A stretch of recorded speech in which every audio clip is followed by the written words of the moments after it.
রাসূল বলেন আন আবি হুরায়রা রাদিয়াল্লাহু তাআলা قال رسول الله صلى الله عليه وسلم إذا اتخذ الفيض ولان والأمانة مغنما والزكاة مغرما وتعلم لغير الدين وأطاع الرجل إبرته وعف أمه وأدنى صديقه وأقسى أباه وظهرت القينات والمعازف وظهرت الأصوات في المساجد وساد القبيلة فاسقهم وكان زعيم القوم أرذلهم وأكرم الرجل مخافة شره وشربت الخمور ولعن آخرها هذه الأمة أولها রাসূল বলেন কিয়ামতের আলামতের মধ্যে 141টা আলামত আছে।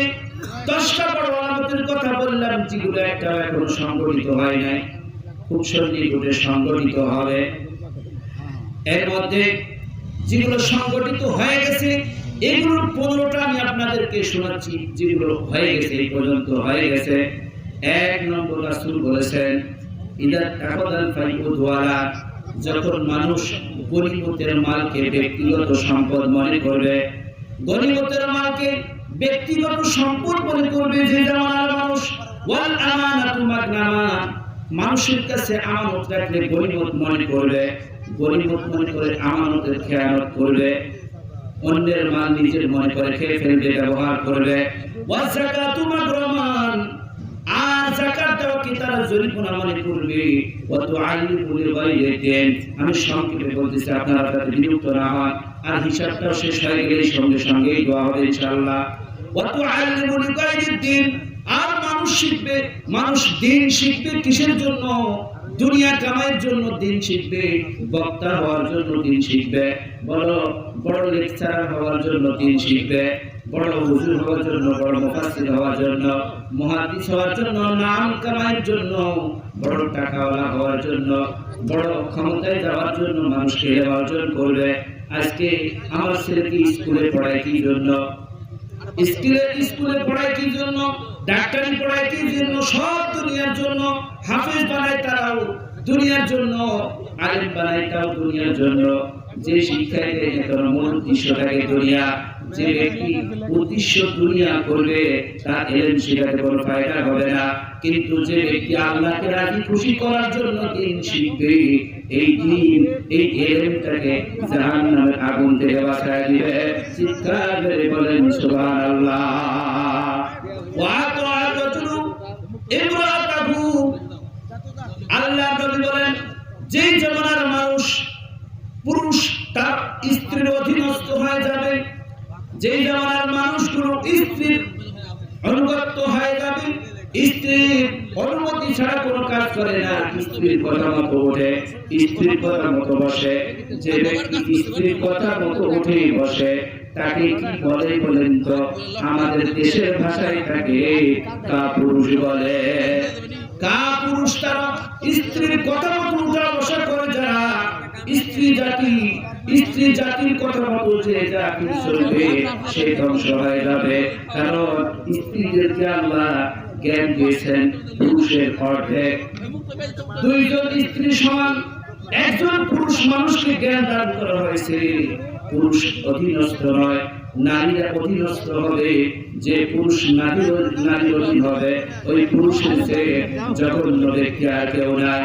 আল্লাহ নবী বলেন আব্বা উম্মাহু, আর যে জামানার মানুষ তার আম্মাকে সম্মান করবে না, পিতা মাতাকে সম্মান করবে না, পিতা মাতাকে শ্রদ্ধা করবে না, ওয়াদনা সলিপাহু, বন্ধুকে আপন বানায় নিবে, ওয়াসাবাহু, পিতাকে সম্মান করবে না, পিতাকে পিছনে রাখবে, পিতার সঙ্গে মাথা ছাড়ি দিয়ে কথা বলবে। অথচ তোমাদের রব বলেছেন ওয়াকাদা রাব্বুকা আল্লা তা'বুদু ইল্লা ইয়াহু ওয়া বিল ওয়ালিদাইনি ইহসানা। চিৎকার করে বলেন আল্লাহু আকবার। রব বলেছেন ওয়াকাদা রাব্বুকা আল্লা তা'বুদু ইল্লা ইয়াহু। হে মানব মণ্ডলী শোনো, হে মানুষ সকল, আমি রব ছাড়া কারো ইবাদত করবে না, কারো দাসত্ব করবে না, কারো কাছে মাথা নত করবে না। ইবাদত করবি তো আমি রবের করবে, আর আমি রবের ইবাদতের পরে আল্লাহ মা বাপের খেদমত করার কথা বলছেন। কি বলছেন? বলছেন সূরা বনী ইসরাঈল, ইম্মা ইয়াবলুগান্না ইনদাকাল কিবারা আহাদুহুমা আও কিলাহুমা ফালা তাকুল লাহুমা উফফিন ওয়ালা তানহারহুমা ওয়া কুল লাহুমা কাওলান কারীমা। হে পৃথিবীর সন্তানেরা, আমার ইবাদত করার পরে তোমরা তোমাদের পিতা মাতাকে সম্মানজনক কথা বলো, পিতা মাতার সঙ্গে সদাচরণ করো। তোমার যত ইহসান আছে, তোমার যত ভালোবাসা আছে, তোমার যত মায়া মহব্বত আর রহমতের ডানা আছে, সমস্ত ডানাগুলো পিতা মাতার পায়ের নিচে বিছায়া দাও। আল জান্নাতু তাহতা তাবিল উম্মাহাত। রাসূল বলেন তোমার পিতা, তোমার মায়ের পায়ের নিচে তোমার জান্নাত। তুমি যদি চাও তোমার জান্নাতকে ধ্বংস করে ফেলো, অথবা তুমি যদি চাও তোমার জান্নাতকে তুমি উপার্জন করো। আমার ভাইরা, পিতা মাতার নাফরমানি যদি করে আর যদি কাবার ইমাম হয়, বড় শিক্ষিত হোক না কেন, বড় ডাক্তার হোক না কেন, তবুও সে পাপিষ্ঠ। এই পাপী পিতা মাতাকে যে কষ্ট দিবে সে অবশ্যই জাহান্নামে যাবে। তুমি যত বড় ডাক্তার হও, মাস্টার হও, মাকে মাছের মাথা খিলাও, বস্তু খিলাও, খাসি খিলাও, তুমি যাই খিলাও না কেন, যত টাকা যত কোটি টাকাই তোমার মায়ের খাই দাও না কেন, তোমার মায়ের ঋণ কখনো তোমার শোধ হবে না। মায়ের কাছে বাপের কাছে কখনো তুমি বড় হইতে পারবে না। বাপের কাছে ডাক্তারি মাস্টারি দেখায় না। বাপ যদিও মূর্খ হয়, বাপের সঙ্গে সম্মানজনক কথা বলো, মাথা ঝাড়ি দিয়ে এমন কথা বলো, বাবা তুমি কি বোঝো, তুমি মূর্খ মানুষ, তুমি এখানে যাও তো। আমরা একটা কথা বলতেছি, তোমরা এখানে কি বোঝো, তুমি আগে মানুষ খালি পেঁয়াজ মাথা, তুমি বোঝো না কিছু, যাও তো বসো তো। এই যে মাথা ঝাড়ি দিয়ে চোখ রাঙিয়ে কথা বললেন, উফফিল লাকুম, আল্লাহ পাক বলেছেন এমন কথা বলো না, উফ করো না। মা বাপ কাশতেছে সারা রাত, বৃদ্ধ মানুষ ঘুম হয় না, কাশতেছে, বিরক্ত হয়, আব্বা এত জোরে কাশতেছে কেন, ঘুমাইতে কি দিবা না?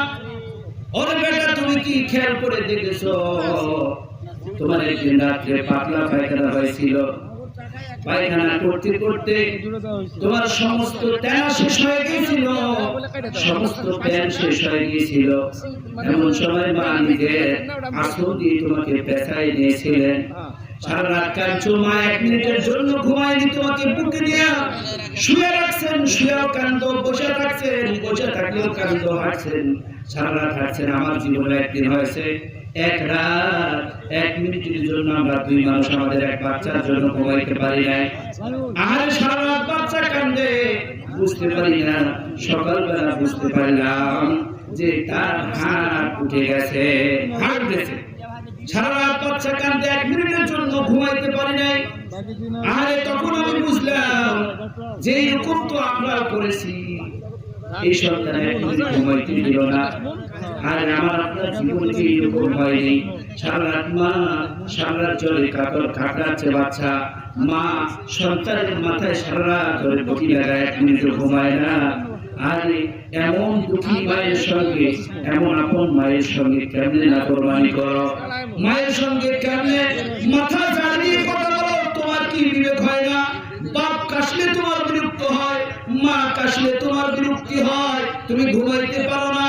এমন হাজারো রাত গেছে তুমি তোমার মাকে বাবাকে ঘুমাইতে দাওনি, হাজার বার একই প্রশ্ন বারবার করেছো, বাপের মতো মানুষ বুঝতে পারে না। এক প্রশ্ন 2 বার করলে বেটা রাগ হয়ে যায়, এক প্রশ্ন 2 বার করলে বেটা রাগ হয়ে যায়। অথচ ওই বেটা তুমি যখন ছোট ছিলে বাবাকে বলছো, বাবা ওইটার নাম কি? বাবা বলে ওইটার নাম চাঁদ। বেটা একটু পরে আবার বলে, বাবা ওইটার নাম কি? বললো ওইটা কি? ওটা চাঁদ। ওটা কি হয়? আলো হয়। কেন আলো হয়?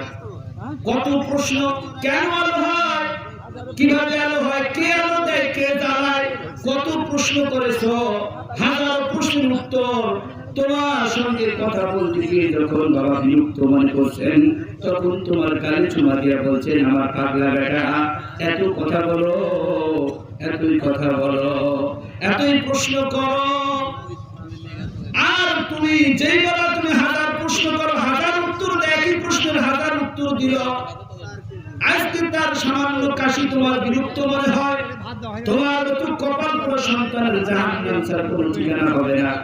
আমার ভাইরা, রাসূল বলেছেন ওয়াসাবাহু ওয়াদাহাতিল কাইলাতু ওয়াল মাআসিফু, যখন বাদ্যযন্ত্র বেড়ে যাবে, গান আর গায়কের সংখ্যা বেড়ে যাবে, গায়িকার সংখ্যা বেড়ে যাবে, ওয়াজারাতিল আসওয়াতু ফিল মাসাজিদি, আর মসজিদে শোরগোল শুরু হবে, ওয়াসাদাল কাবিলাতা ফাসিকুহুম, ফাসিকার পাপিষ্ঠ ব্যক্তিরা তোমাদের কওমের নেতা হবে, ওয়া কানা জাইমাল কওমি আযহারুহুম, আর তোমাদের জাতির নেতা হবে, তোমাদের দেশের নেতা হবে, জাতির নিকৃষ্ট ব্যক্তি যারা, তারা যখন তোমার নেতা হবে, তোমাদের নেতা হবে, ওয়াসাদাল কাবিলাতা ফাসিকুহুম ওয়া কানা জাইমাল কওমি আযহারুহুম ওয়া কুরিমার রাজুলু মাকাফাতা শাররিহি, আর মানুষ তাদেরকে সম্মান করবে ভয়ের চোটে, মানুষটাকে সম্মান করবে, সেলুট দিবে, সালাম করবে, ক্ষমতার ভয়ে,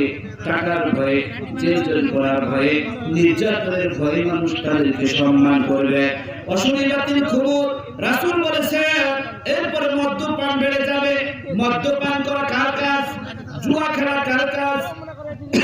মূর্তি পূজা করা কার কাজ? মূর্তি পূজা, জুয়া খেলা, এরকম গান বাদ্যযন্ত্র। আল্লাহ পাক রব্বুল আলামিন বলেছেন মদ্যপান করা শয়তানের কাজ। ইয়া আইয়ুহাল্লাযীনা আমানু ইন্নামাল খামরু ওয়াল মাইসিরু ওয়াল আনসাবু ওয়াল আজলামু রিজসুম মিন আমালিশ শাইতান, হে ঈমানদারগণ, নিশ্চয়ই মদ পান করা, মূর্তি পূজা করা, জুয়া খেলা, লটারি করা, এগুলো শয়তানের কাজ। এগুলো থেকে বিরত থাকো, দূরে থাকো। যদি দূরে থাকতে পারো, লাআল্লাকুম তুফলিহুন, তোমরা সফল কাম হয়ে যাবা। চিৎকার করে বলেন সুবহানাল্লাহ। আমার ভাইরা, কিয়ামতের আলামতগুলোর মধ্যে এটা একটা আলামত যে নেশার সয়লাভ হয়ে যাবে। প্রত্যেক বাড়িতে, প্রত্যেক বাড়িতে, প্রত্যেক ঘরে, প্রত্যেক জনে জনে নেশার দ্রব্য ঢুকে যাবে।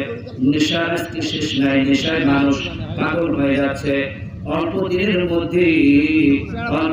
মধ্যে নেশাগ্রস্ত ব্যক্তিদের হার্ট অ্যাটাক এবং আচ্ছা এখন ইনশাআল্লাহ শেষ হয়ে যাবে। এই হাদিসটা বলা শেষ হবে।